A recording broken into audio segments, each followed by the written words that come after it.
Basically, it's a tidying up amendment, inserting national instead of regional. So otherwise, the existing constitution pretended that Wales was a region, and it's been amended. That's page 36. Okay, so it gives Wales a status as a nation instead of a region. That's uncontroversially judged. Have comrades found that? Good. Okay. Again, can I ask the RDCC to propose for 3 minutes? 5 minutes.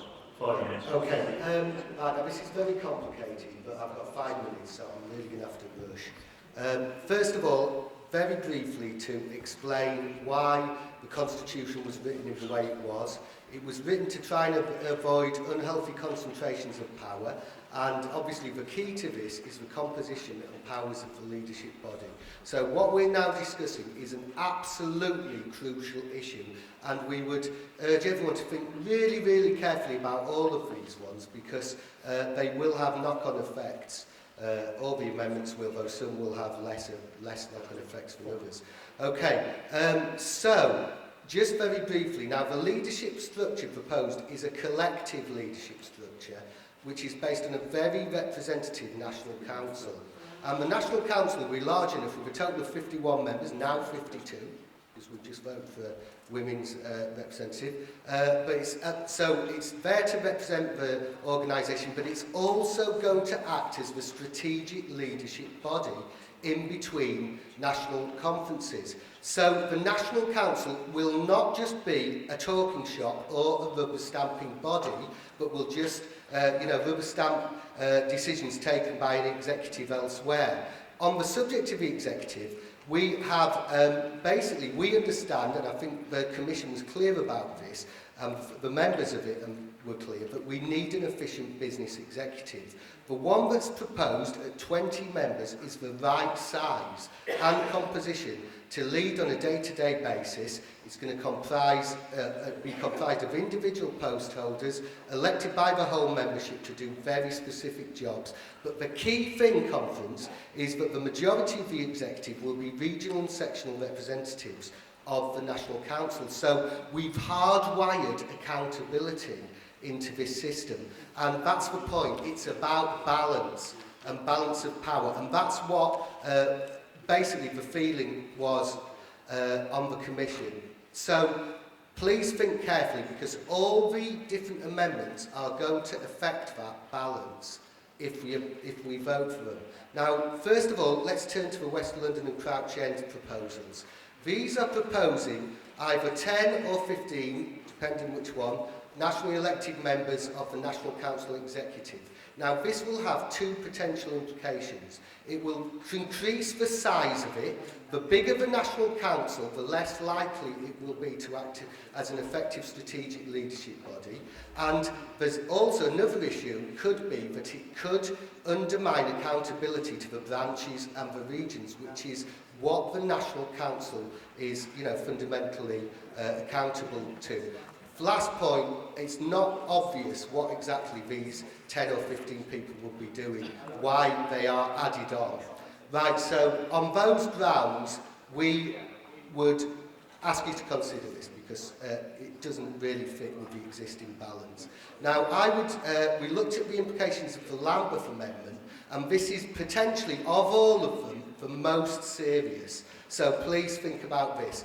Now, what they are proposing is that we have a National Council which is made up of branch delegates. This will lead to a succession of 6 mini-annual conferences a year, just like this.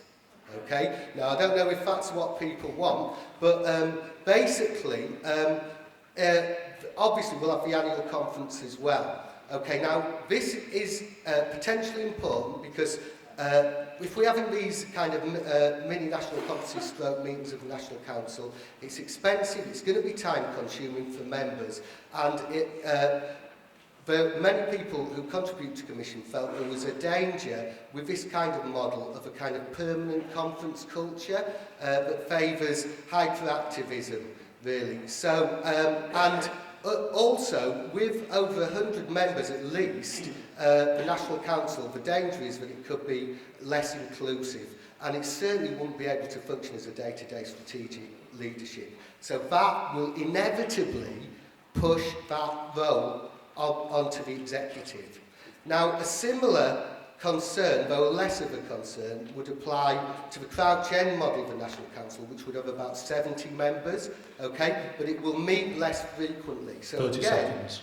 Okay, again, it will not really be in a position to oversee the work of the executive. So we feel that if we do that, you're going to have an executive that's both too strong and too weak, because you'll have an executive of 36 members, which will be too large to function as an effective business committee, and inevitably, really, an inner kind of leadership body will form to just get the day-to-day work done. Can you finish, please? That'll probably be the nationally elected officers and possibly their aides. So basically, we would urge you to reject this amendment. I'm sorry, I've run out of time. Thank you. There are other issues which hopefully will come up in the debate. Thank you. Yeah, thank you. Okay.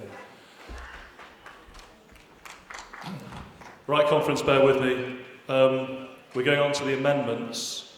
The first one is amendment to section 8C from Islington. That's on page 32. It's paragraph 18, headed Islington Amendment, and it's the first paragraph 8C there, because the second paragraph has been accepted. So it's the first paragraph, which is delete first sentence beginning in England regional committees. Not the second point, C. Have people found that? Okay. Not for delegates, but the other one, yeah. This has been formally proposed. So I will go on to the second amendment, which was from West London, which has now been withdrawn.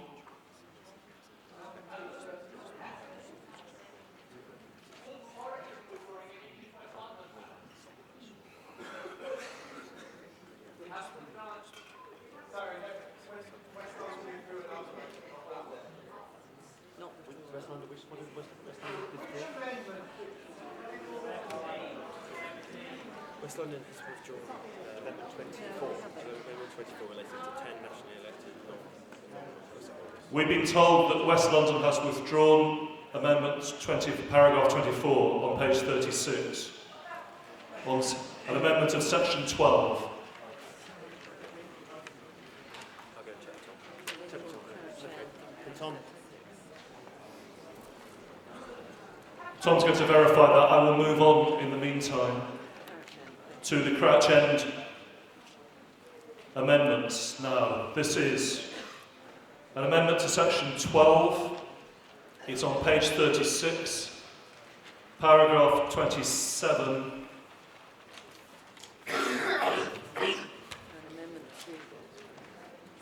And it refers to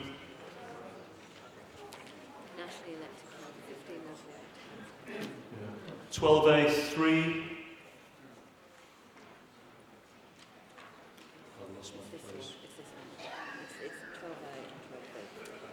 It's 12A3, 12A and 12B. And also to the second amendment is page 37 and it's 32. Yeah, I got one about national officers as well, which is at the bottom of those. Yes, but they accept, that's accepted. Oh, that's The accepted. media officers accepted. Okay, sorry. And the second Crouch End. You're right, I'm sorry. Sorry. It's that bit, it's media. Okay. I'll start again. Yes. Crouch End amendment to section 12. It's on page 36, paragraph 27, and it refers to 12A, Roman numerals 3, 12A, 12B, and then in the paragraph below, it refers to the national officer holders and spokespeople, section B. B1, the section B, Roman numeral 1. But not the media officers, which has been accepted. Okay, are people with me so far? Right, and then the next Crouch End amendment is to section 13, which is page 37, paragraph 32, 13B. Okay, and Crouch End, can Crouch End move all those together, please? Yeah, I'll do my best. Andrew Burgin from Crouch End. The first one refers to the question of principal speakers. In the Constitution, we're allowing for 2 principal speakers. We don't think that's enough. We think there should be 4 principal speakers. The job will be an arduous one, involving an enormous amount of travelling and different parts of the country. So quite simply, we think that we should expand that so there are 4 principal speakers to speak on behalf of the new organisation. The second is I think, an important one. And Richard talked about the balance of a leadership in the balance of the leadership of the party. Now, at the moment, take the regional representatives taken together with the sectional representatives, they completely overwhelm the nationally elected, the members that are elected by the national membership.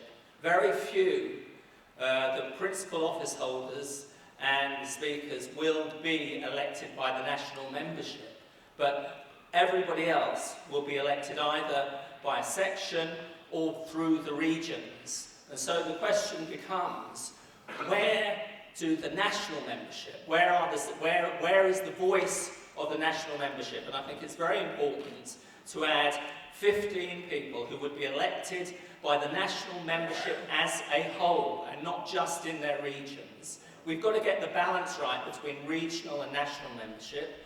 This would increase the size of the National Coordinating Group, but it would make the nationally elected members only 1/3